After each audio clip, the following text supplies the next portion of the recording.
right, sounds good. Thanks, Derek. Appreciate you asking me to do this. I've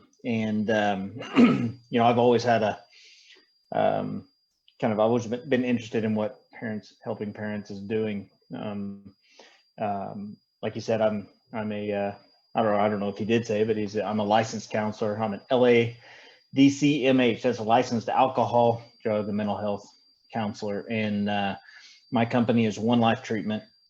And when I was starting to set that up and kind of develop my philosophy and approach for treatment, I I wanted to make the family something that was focused on uh, more so than what I think is being done right now. In fact, that when my wife and I would discuss how this was going to be laid out and how I was going to approach the program, One Life Treatment, she was pretty adamant about making sure that families were a part of that, and she speaks on that topic with me regularly when we're talking about how I'm going to do certain things. So so I appreciate Parents Helping Parents. I think it's an unbelievable group. If you don't know much about how it got started, I remember kind of being told a little bit about it, and I just thought, man, what a great opportunity this is for people that need to hear a message and be able to relate with people, identify with people in similar situations. What a great opportunity it is for that. So, but once again, thanks for having me. It's an honor just that you would take a minute and listen to me, and hopefully what I can give you is just a little bit of information, a little bit of hope, and just so maybe you don't feel alone, and and you have a little bit of guidance on where you're going to go with your next step. So I'll kind of get started here.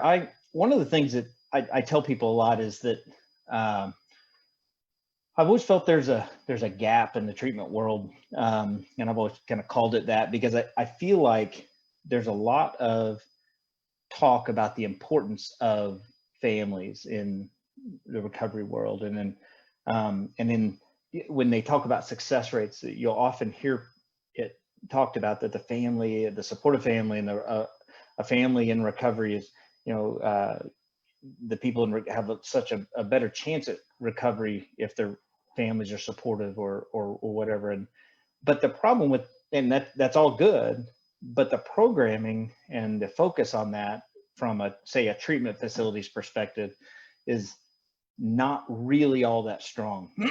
I don't criticize the facilities for that. I mean, they do the best they can. If you think about an inpatient treatment facility, what they do is they bring people in from all over. And so sometimes that involves people from out of state. I didn't mention this, but I'm in recovery myself, alcoholism, drug addiction, went to inpatient, did some outpatient. I've kind of got all the t-shirts. And one of the things that when I was in treatment, there were people from Colorado and other states, and it's hard to get the family involved in treatment right there at that level, at that facility. So I think they do the best that they can. But I would like to see that improve. But it's a gap that I think exists in the treatment world, where we talk about the importance of family, and the things that family members can do to get themselves into a better state so that they can better maybe support their loved one, but also making themselves healthier in the process. But they're not often given the tools for that. So another reason I think the Parents Helping Parents platform is really good. Just gives people kind of a good kickstart into that. That's actually, and I don't want to turn this into a plug for One Life Treatment.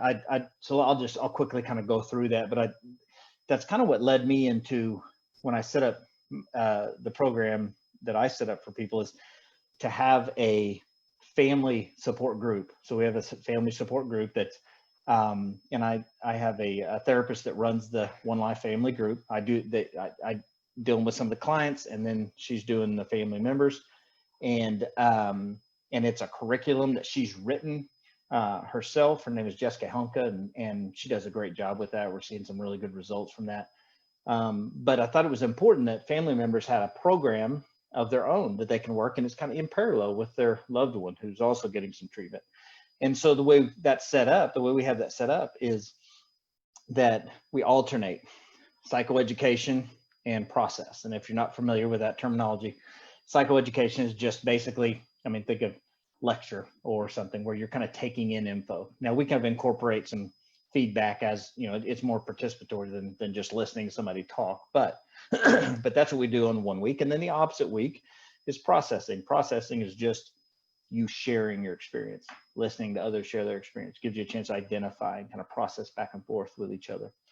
And so that's kind of how we have that set up with our program. And Jessica sees clients on her own as well, and does the same kind of thing. But it's a really good program. It's completely unique because once again, I felt like there were some things missing. She did as well. That's kind of a passion of hers. So she's now put together a complete curriculum. And in fact, we were looking at the workbooks today. So it's a pretty cool deal. So moving on, I don't know how much, if you're first time here, if you're just now newly in this walk, or if you've been dealing with this for a long time. So some of the things you may know and understand already, and some you may not.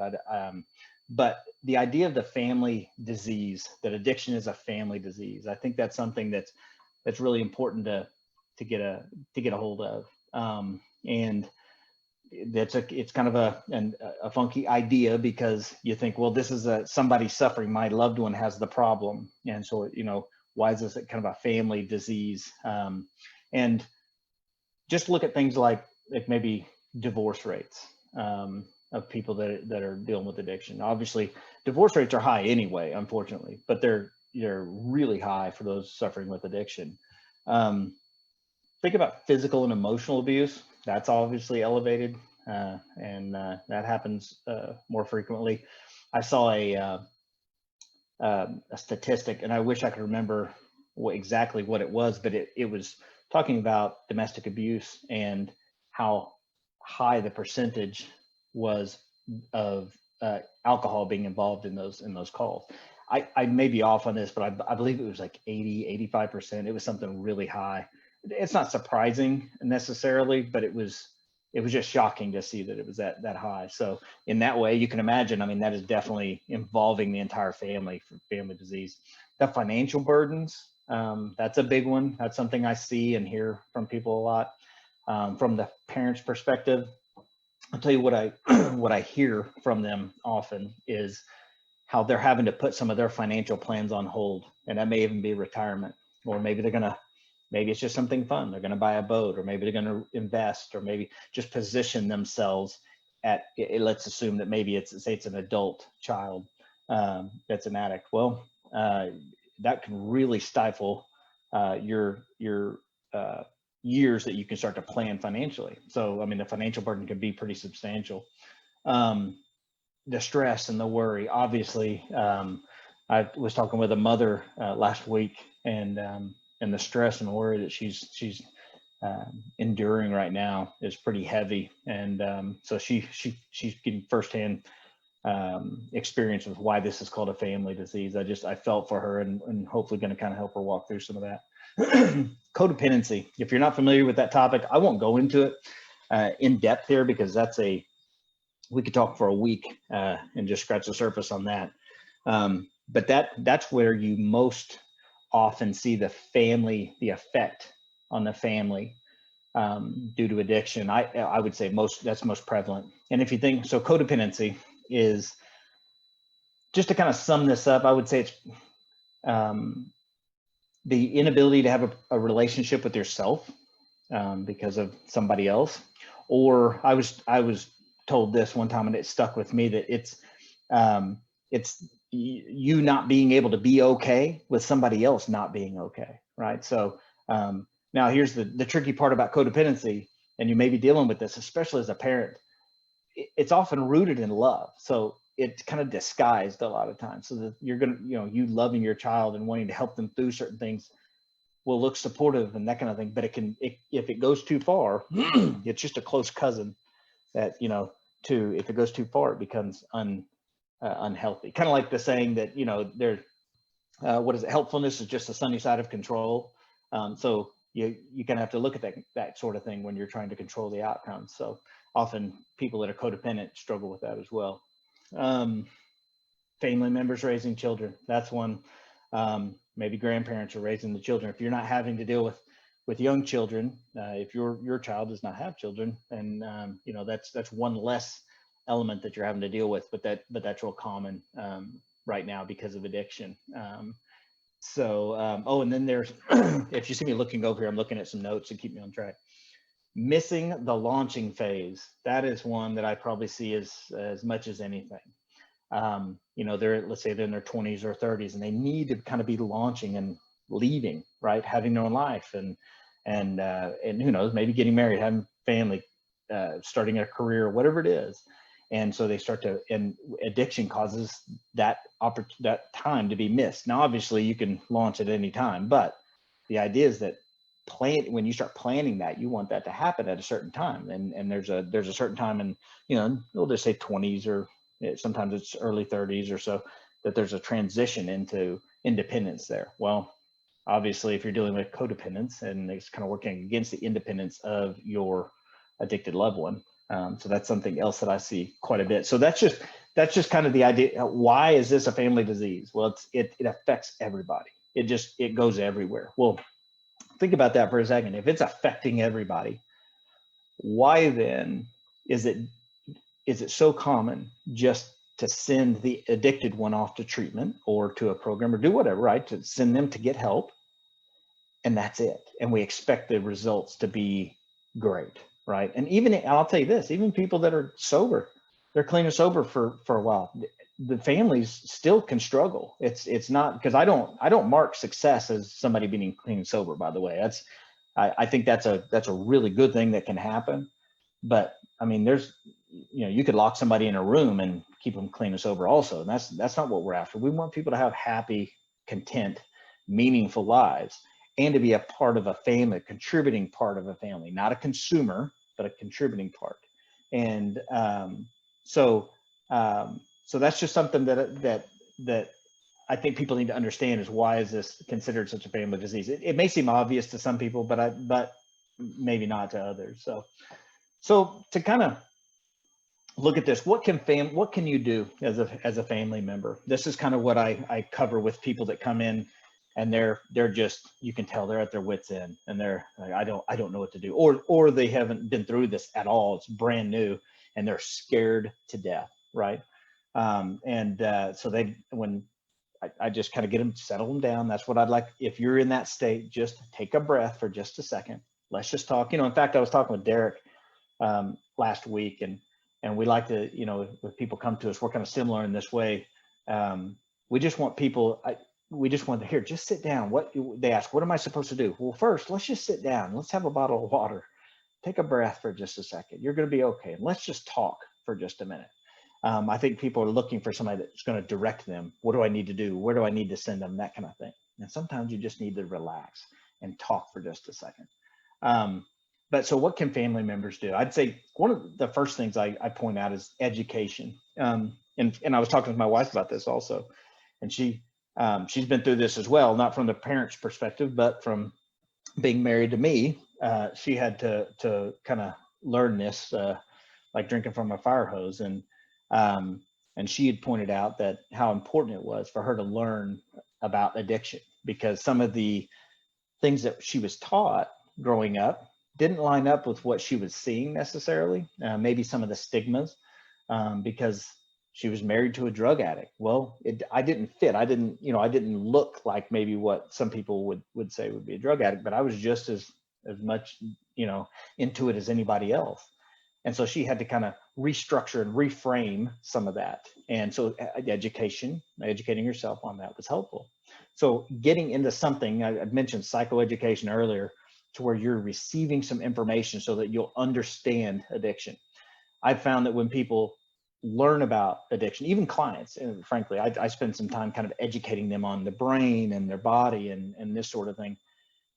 And the more they learn as an addict and as family members, the more their anxiety and their fear decreases. They get a sense that, okay, this is something that I can do something about this. I'm not just flawed. I'm not just a failure.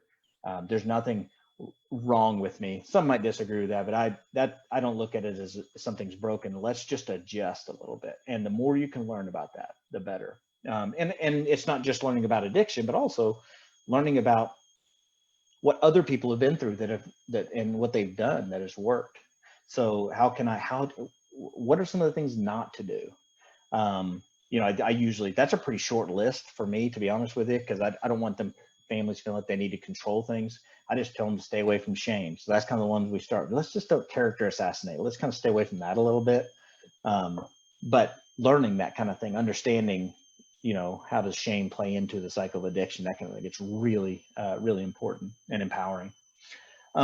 Here's a big one: finding support. Now I'm talking to you, and you're sitting here on this virtual webinar, and but I think it's so important that you find a support system of some kind.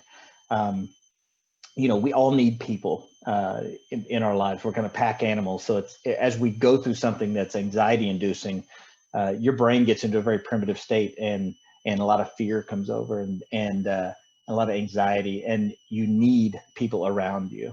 And that support system is so important because you get a chance to identify with other people that have been through something similar.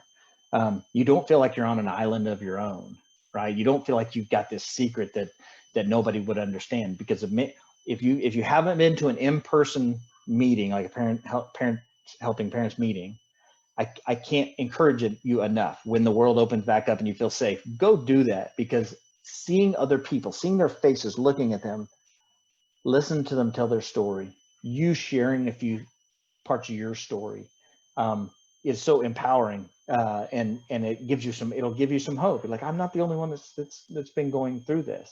It's also kind of a safe place to share some of that, because, like, as Derek said, it's confidential, it's anonymous, and that's important, because in the world right now, you may not know who you can tell about this. I wish the world were such that you could just tell things to anybody and it'd be handled okay. But I even tell my clients, the addicts, this: let's be a little bit careful about who we're telling all the details of our story to. Let's make some people earn the right to know the nitty gritty, right? You don't just show your warts to everyone, because they may not handle it well, and that's not healthy, and that's not a good thing for you.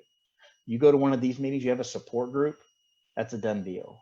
Like, you're in a place where most likely you can trust these people, and there's no judgment, there's no shame, and it's hard to explain. A lot of people have that experience at 12-step meetings also, or if they've been in treatment and inpatient for a while, you get real close and start trusting people.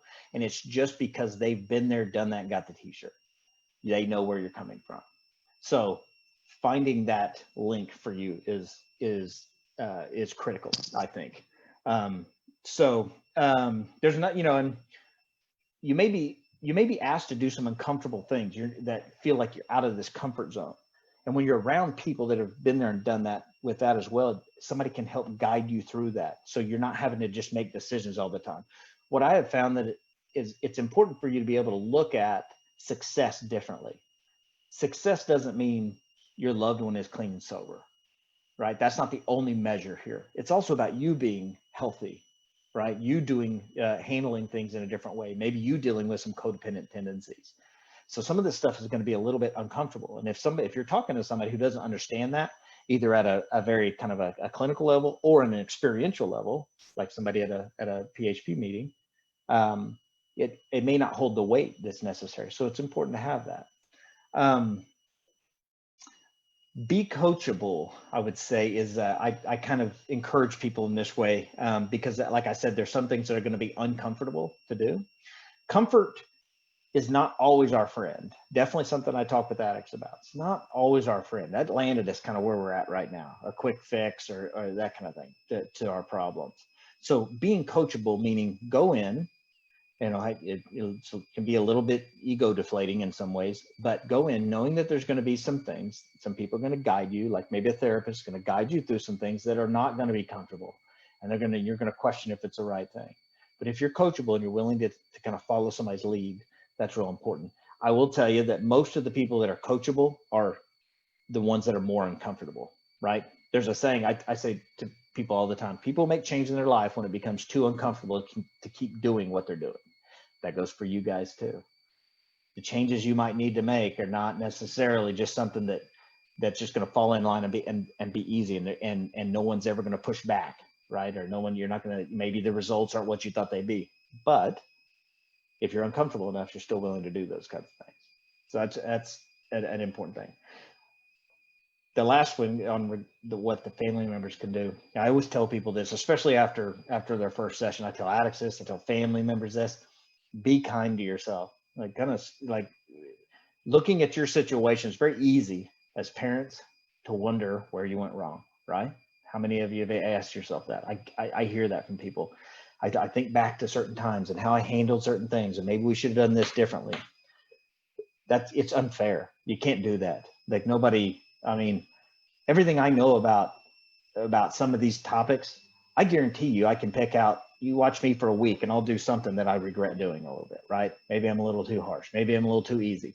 You've got to be kind to yourself. So don't be so harsh. Don't be so tough on yourself. Just come in with an open mind, an open heart, realizing that, look, everybody has done the best they can do with what they had. And we're all in this situation now. And that's okay. We'll get through this. You can do this. But beating yourself up is helping nobody, right? It's as cliche as it gets, but this is when you come to the PHP gathering, when you go see a therapist, when you're sharing with somebody, that's your version of putting that oxygen mask on you. You've probably all heard the example, but I'm going to tell you anyway. You're sitting on a plane and they're going through the safety checklist. And they tell you, if you're traveling with a child, put your mask on first. If in a case of emergency, your mask first, then theirs. It seems very, counterinstinctually, like, I don't know that I can do that. But the point is, if you're not taking care of yourself, if you don't have yours on, if you're passed out, your child is now somebody else's responsibility, or they're in danger. So the idea is, do the things that put the oxygen mask on you. Start taking care of yourself, because you're important enough in this process. I mean, you are vital in this process. Like I said at the beginning, if you're not, you are a part of the solution. You didn't cause the problem, but you can be part of this solution, or part of this healthy family life that can be in the future. But doing these things is going to do you, like, you not being kind to yourself in the process is going to do you no good. So I hope I'm clear with that. I'm somewhat passionate about that subject, because I find that parents specifically, I mean, they're pretty tough on themselves. Okay.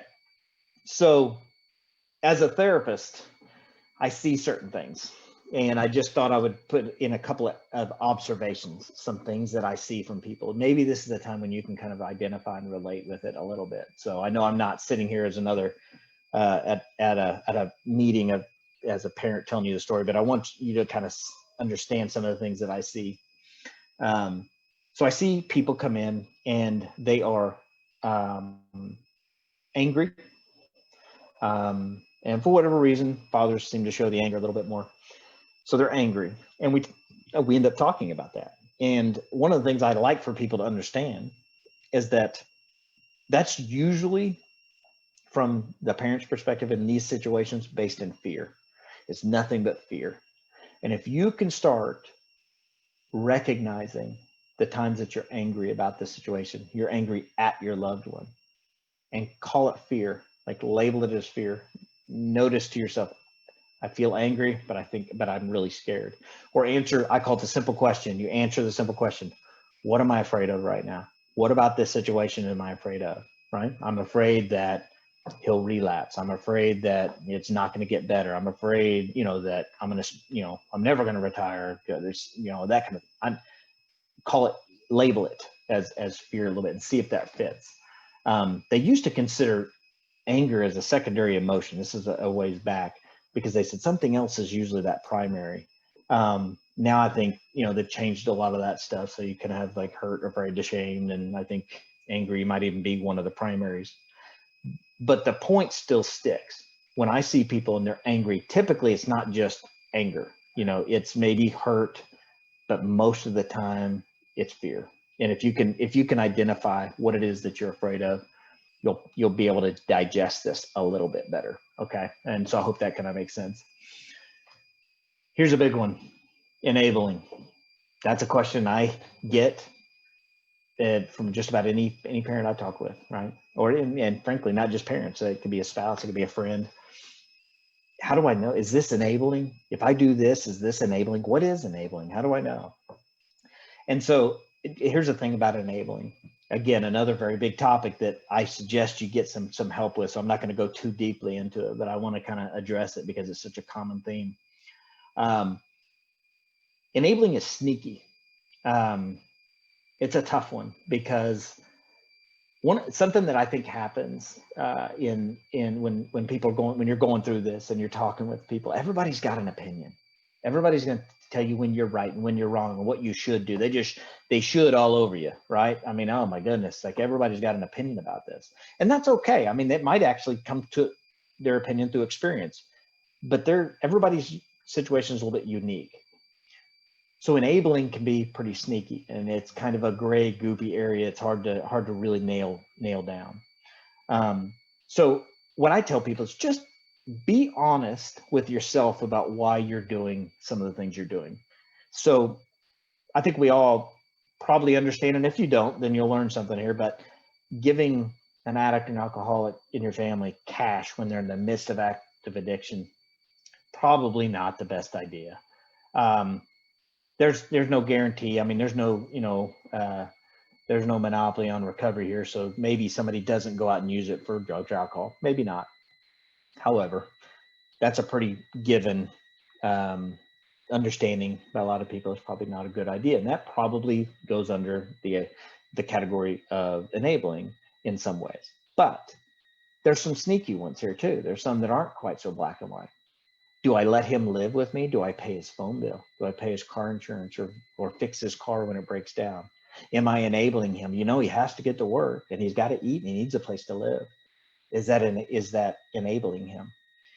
And the answer to that is, I mean, no, not on its just right on its face. I mean, you have to dig a little deeper to find out if you're enabling. Enabling is typically not just one action, right? It's usually kind of a pattern of things. Because, and what I mean by that is, I mean, sometimes the best thing to do is for them not to live with you, or for you not to pay for something that you've paid for in the past. You don't have to cause the discomfort, but you don't have to make it comfortable or soften the landing either. And that doesn't happen one time. So you pay for some things for them. They don't follow through maybe with some expectations that which I'll bring up in a second, expectations, but maybe they don't follow through with their end. Well, now you've got to apply some natural consequence here. If you're not willing to do that, you have to look at it and call it what it is. Like I said, the only rule is be honest with yourself.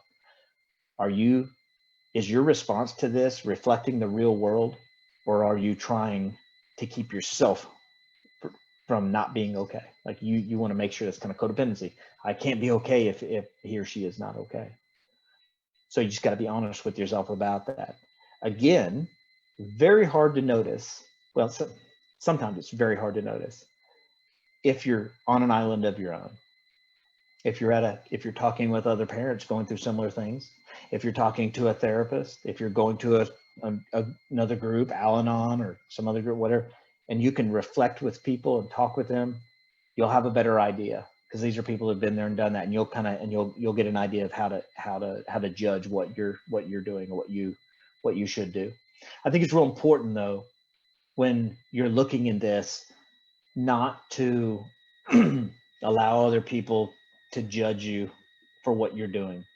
You do the best you can with what you have. I've had a mother of a client that gave their son money, my client money, and it didn't go well. And we talked about it. And beforehand, she said, I just don't know what I should do. Should I do this or shouldn't I?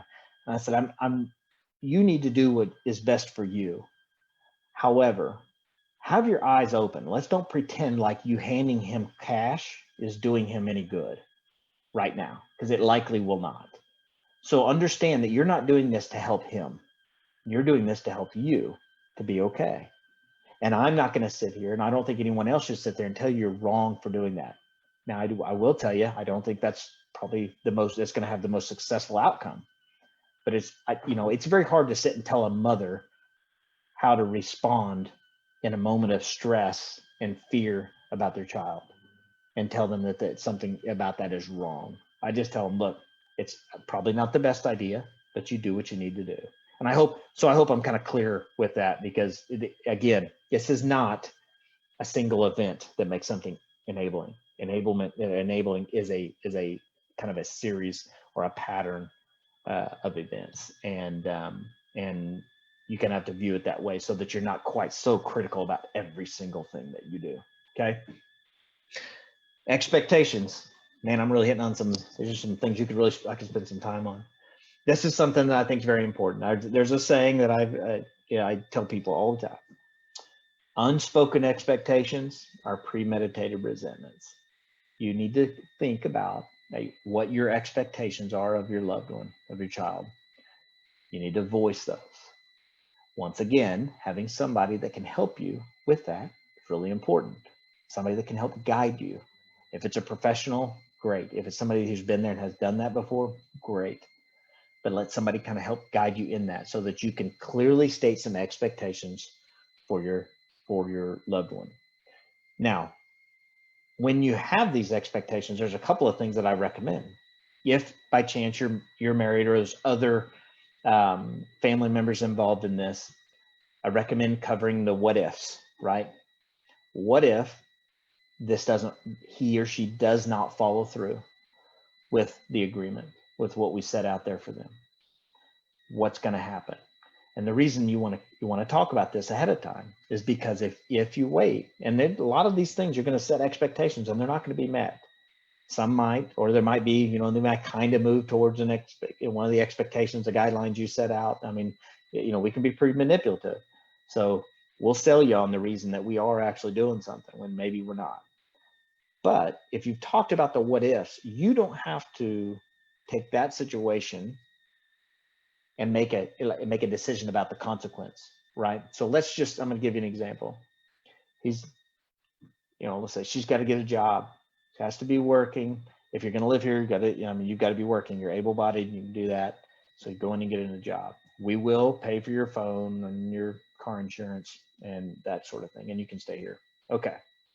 So when that doesn't happen in a month, and you give a time frame, like how long do you expect this, right? So in a month, and there's no job, and it's time for the consequence, you want to have spoken with your spouse or whoever else is involved in this decision for consequence about what's going to happen.